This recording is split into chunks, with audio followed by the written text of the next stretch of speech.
Grand evening, divine kings and queens of the world. Before I get into this broadcast, I feel it is only right, just, and righteous to not only pay homage, but to also give you guys some information on our sacred narrator, the High Priestess Enheduanna. What I'm going to read to you is the first poem written in human history. I want to give you guys a little information on our sacred High Priestess Enheduanna.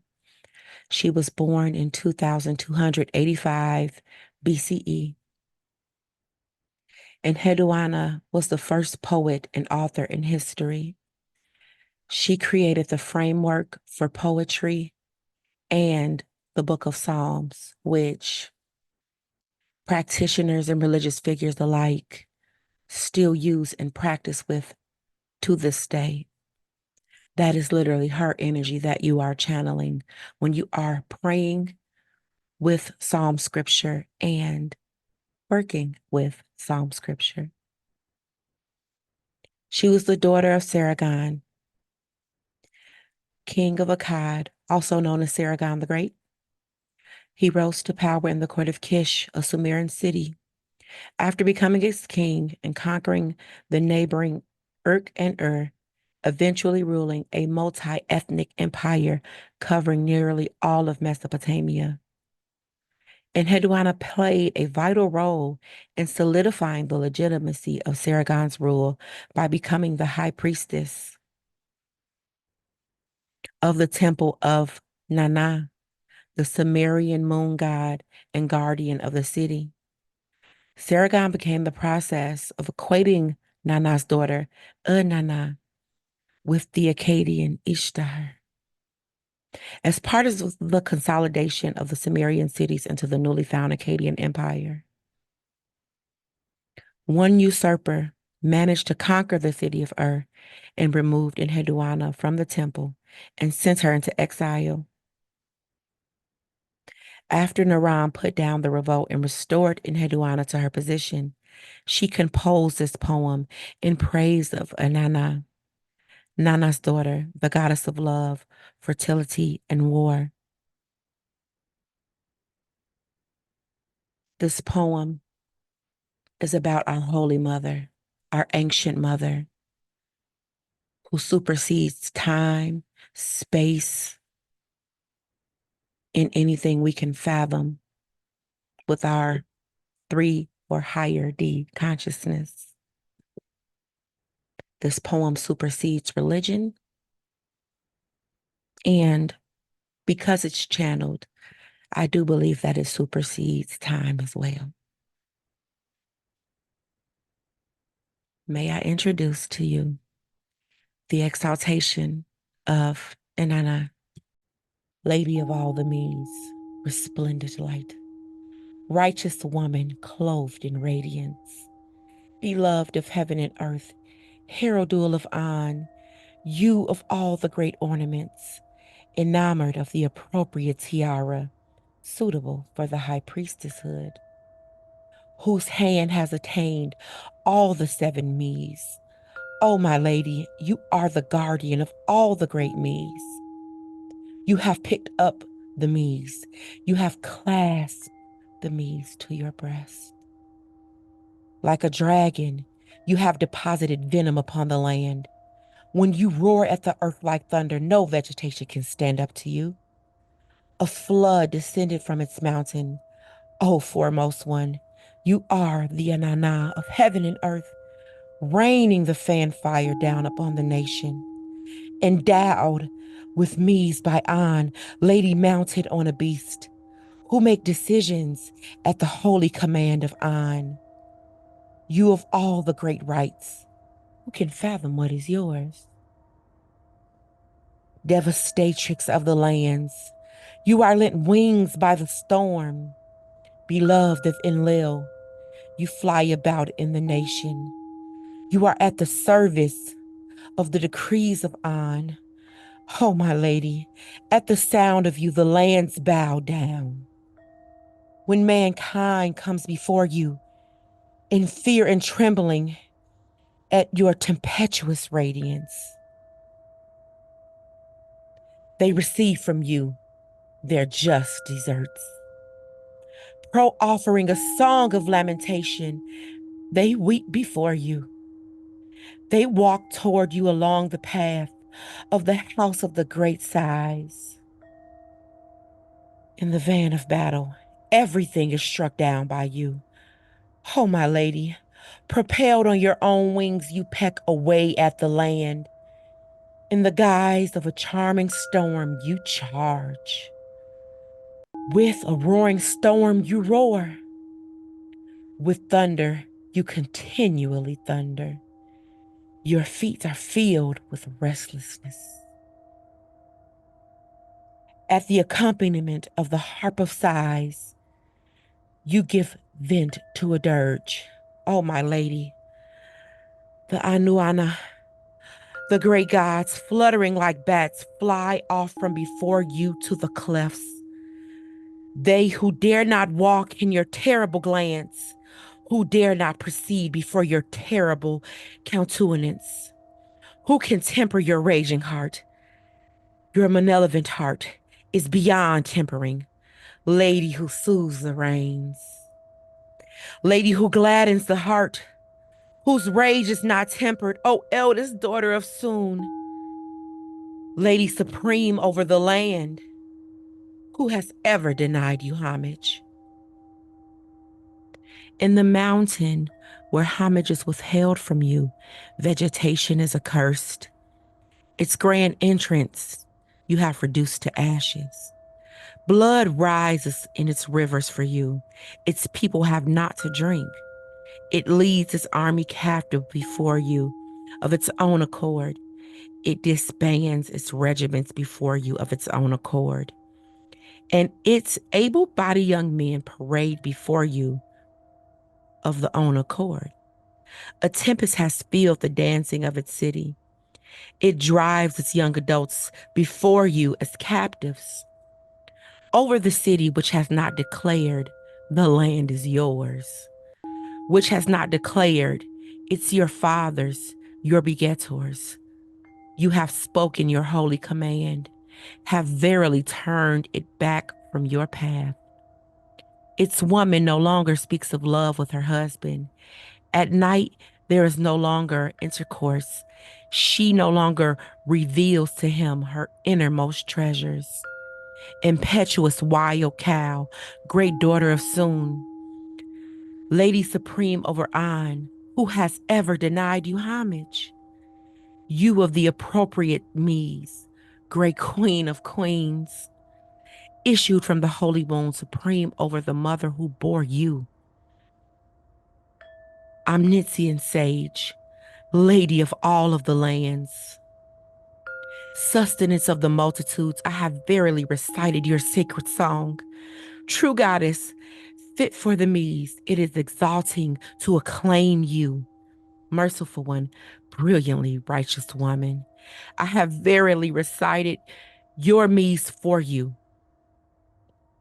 Verily I have entered my holy Garapu at your behest. I, the High Priestess, I, Enheduanna. I carried the ritual basket. I atoned the acclaim, but now I am placed in the leopard's ward. I, even I, can no longer live with you. They approach the light of day. The light is obscured about me. The shadows approach the light of day. It is covered with a sandstorm. My mellifluous mouth is cast into confusion. My choicest features are tuned to dust. What is he to me, O Suin? The Sluganon. Say thus to An, may An release me, but say to An now, and An will release me. This woman will carry off the manhood of Leguan. Mountain and flood lie at her feet. That woman is as exalted as he. She will make the city divorce him. Surely She will assuage her heartfelt rage for me. Let me, Enheduanna, recite a prayer for her. Let me give free vent to my tears like sweet drink of the holy Innana. Let me say, hail to her. I cannot appease Ashem Babar. Leguan has altered the illustrations of the holy An and all his other rites. He has stripped An of his temple, Iana. He has not stood in awe of An Legual, that sanctuary whose attractions are irresistible, whose beauty is endless, have entered the city before you as a partner, has even approached his sister-in-law. Oh, my divine wild cow, drive this man out, capture this man. In the place of sustenance, what am I? Even I. Urk is a malevolent rebel against your Nana. May An make it surrender. This city, may it be surrendered by An. May it be cursed by Enlil. May its plaintive child not be placated by its mother. Oh, lady, the harp of mourning is placed on the ground. One had verily breached your ship of mourning on a hostile shore. At the sound of my sacred song, they are ready to die. As for me, my Nana takes no heed of me. He has verily given me over to destruction in a murderous straits. Ashem Barbar has not pronounced my judgment. Had he pronounced it, what is it to me? Had he not pronounced it, what is it to me? Me who once sat triumphant, he has driven out of the sanctuary. Like a swallow, he made me fly from the window. My life is consumed. He made me walk in the bramble of the mountain. He stripped me of the crown appropriate of the high priestesshood. He gave me a dagger and sword. It becomes you, he said to me. Most precious lady, beloved of An, your holy heart is lofty. May it be assiduated on my behalf. Beloved bride, you are the senior queen of the heavenly foundations of Zenith Zion. The Anunna have submitted to you. From birth on, you were junior queen. How supreme you are over the great gods of Anunna. The Anunna kissed the ground with the lips of obedience to you. But my sentence is not included. A hostile judgment appears before my eyes. As my judgment, my hands are no longer folded on your ritual couch. I may no longer reveal the pronouncements of Ningal to man, yet I am brilliant. High Priestess of Nana. Oh, my queen, beloved of An, may your heart take pity on me. The one that has not recited as the known, the one that has recited as of this thine, be it known of Nana, you are loft as heaven, be it known. You are broad as the earth, be it known. You are devastate to the rebellious land, be it known. That you roar at the land, be it known. That you smite the heads, be it known. That you devour cadavers like a dog, be it known. That your glance is terrible, be it known. That the lift of your terrible glance, be it known. That your glance is flashing, be it known. That you are ill disposed, be it known. That you attain victory, be it known. That one has not recited this of Nana, that one has recited it as this thine. Oh, my lady has made you great. You alone are exalted. Oh, my lady beloved of An, I have verily recounted your fury.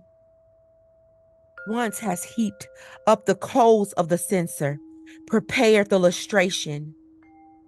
The nuptial charmer awaits you. Let your heart be appeased with It is enough for me. It is too much, O exalted lady, this song for you, for me. I have given birth, that which I recited to you at midnight. May the singer repeat it to you at noon, only on account of your captive spouse, on account of your captive child. Your rage is increased, your heart is unassuaged. The First Lady, the reliance of the throne room, has accepted her offerings. Annunna's heart. The day was favorable for her. She was garbed in womanly beauty, clothed sumptuously like the light of the rising moon. How she was sumptuously attired. When Nana appeared in proper view, they all blessed her. Annunna, Mother's Ningal, the heavenly door still call hail for that her. Enheduanna, speaking the heraldry was exalted. Praise be to the devastatrix of the lands, endowed with the means of An, to my lady, wrapped in beauty, to Annunna.